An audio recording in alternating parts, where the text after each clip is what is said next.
सदन के अंदर जब चिराग पासवान खड़े होकर बोलना शुरू करते हैं तो तमाम उन नेताओं का हालत खराब हो जाता है जो कहते हैं कि महिला आरक्षण बिल का तो हम समर्थन करते हैं, लेकिन भारतीय जनता पार्टी राजनीति के लिए इस बिल का प्रयोग कर रही है। ऐसे में चिराग पासवान जब खड़े होकर अपनी बातों को रखते हैं तो तमाम विपक्षी नेता जो है वहां से उठकर जाने लगते हैं। चिराग पासवान बताते हैं कि किस तरीके से सदन के अंदर महिला का जो है वो अपमान हो रहा है, महिलाओं के हक की बात भारतीय जनता पार्टी कर रही है, लेकिन तमाम विपक्षी पार्टियां इस पर अपना अपना स्टैंड दिखा रही है, इस पर अपना अपना जो है वो बातें रख रही हैं और कह रही हैं कि भाई हमने पहले किया। अरे आपने पहले किया तो अभी तक हुआ क्यों नहीं? चिराग पासवान नरेंद्र मोदी को इस बात के लिए धन्यवाद कर रहे थे। वो बता रहे थे कि किस तरीके से महिलाओं का सम्मान भारतीय जनता पार्टी करती है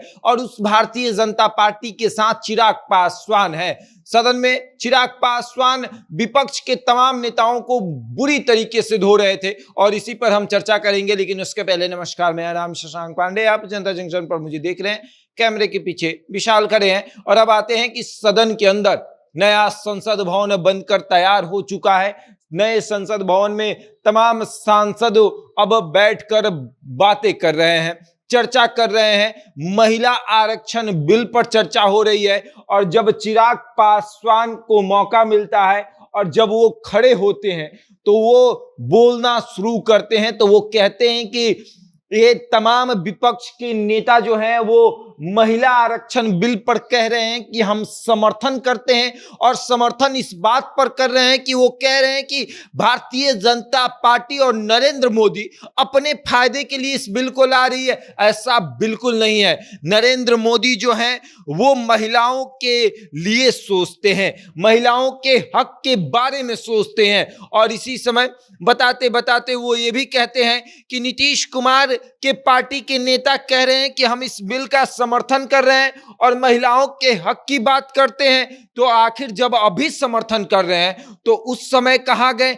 जब शरद यादव इसका विरोध कर रहे थे? शरद यादव तो भरी सभा में उन्होंने कह दिया था कि ये बिल आ जाएगा तो हम जहर खा लेंगे। तो आखिर उस समय क्या हुआ था जब अब बड़ी बड़ी बातें कर रहे हैं? और चिराग पासवान लगातार तमाम नेताओं को धो रहे थे, क्योंकि अब चिराग पासवान को भी लग गया है कि ये बिल जैसे ही पास होगा एनडीए को फायदा होगा और एनडीए को फायदा होगा यानी मुझे भी फायदा होगा।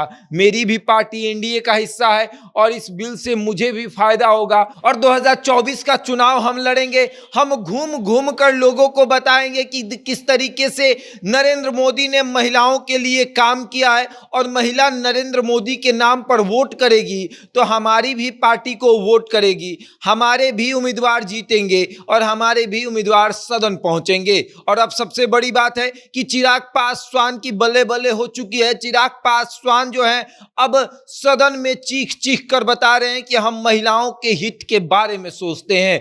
जो महिला आरक्षण बिल कई दशकों से रुका हुआ था, नरेंद्र मोदी ने उसे सदन में लाकर ये साबित कर दिया कि नरेंद्र मोदी महिलाओं के लिए सोचते हैं, महिलाओं के लिए काम करते हैं। और अब देखने वाली बात यह है कि इस महिला आरक्षण बिल से 2024 में नरेंद्र मोदी के साथ साथ चिराग पासवान को कितना फायदा होता है, क्योंकि चिराग पासवान बिहार के 40 सीटों पर कहीं ना कहीं चुनाव लड़ेंगे और जब वो चुनाव लड़ेंगे तो उन्हें कितना फायदा होगा ये तो 2024 में ही पता चलेगा। लेकिन चिराग पासवान को अभी ये एहसास हो चुका है कि इस महिला आरक्षण बिल से हमें बहुत फायदा होने वाला है। बहरहाल इस खबर में इतना ही। बने रहे हमारे साथ और देखते रहे जनता जंक्शन।